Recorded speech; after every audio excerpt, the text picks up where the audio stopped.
So I went and did it, bought myself an 18-inch crowbar.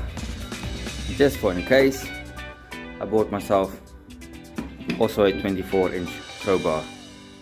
It's not long by a lot. Well, actually it was a lot.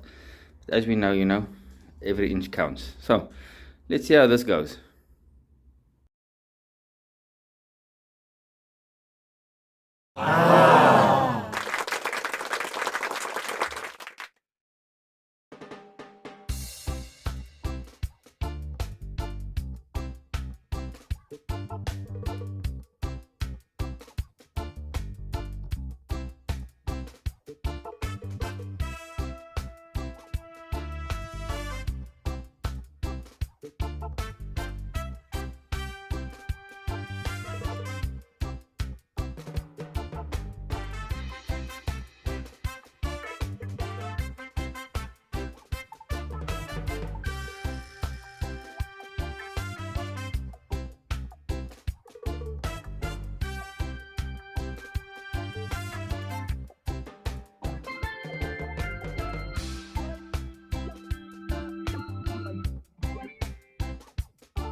Wear and tear doesn't look too bad here, so I reckon I can give this stub shaft a pass.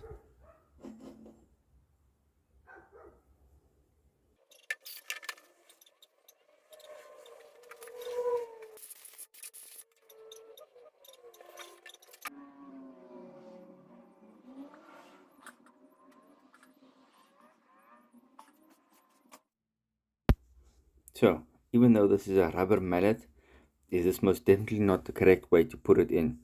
I highly suggest you get a piece of billet steel or aluminium and press it in gently, or a socket that could suit the size. I tried using the end of a hammer here that was wood, but this still wasn't the correct method. So just learn by my mistakes and do not do it like this. Although I've got a small little trick up up my sleeve after I've sat and thought about how I did this seal wrong.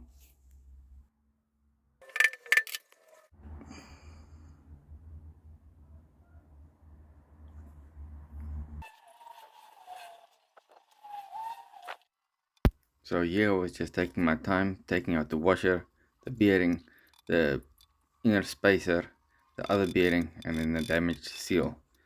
Then afterwards I was packing them all neatly away after I've cleaned them in some paraffin.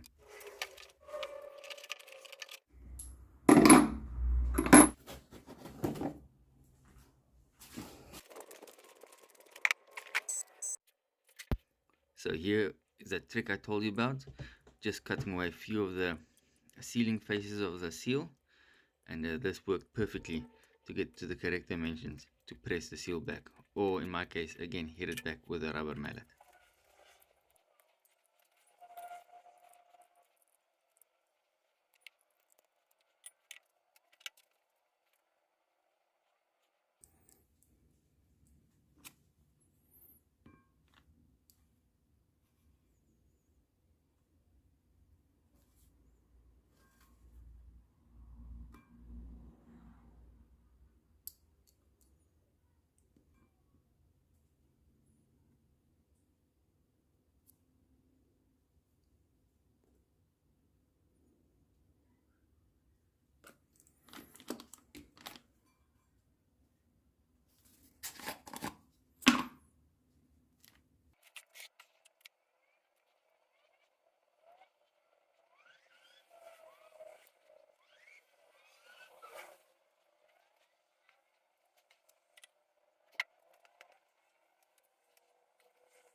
So this was the next day, and decided to tackle the other side.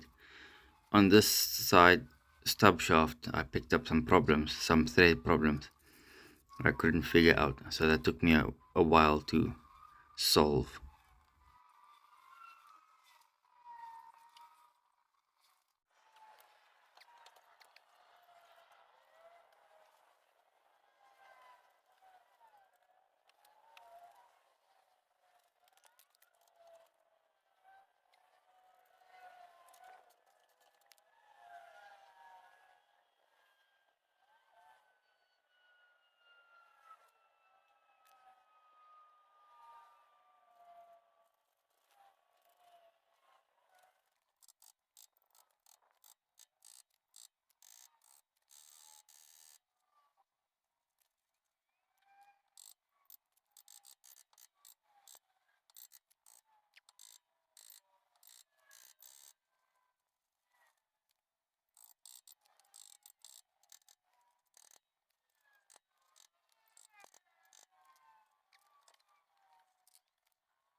So one of the solutions I came across was you use two hammers and you hit that nut on either side, and this is a form of almost rethreading the thread that's on the stub shaft, and this seemed to work very well.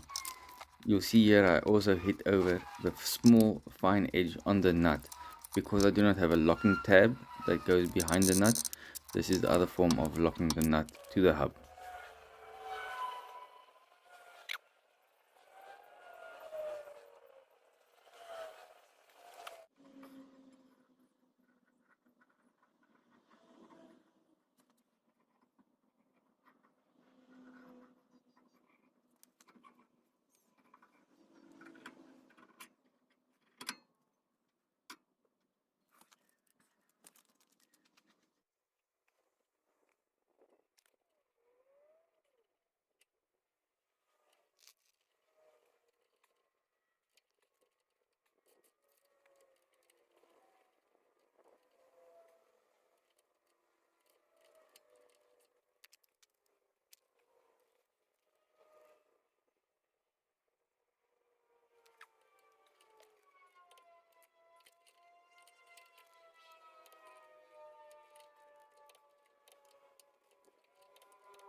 So here's just a close-up of what the previous shaft looked like versus the one I'm putting in now.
Can we use it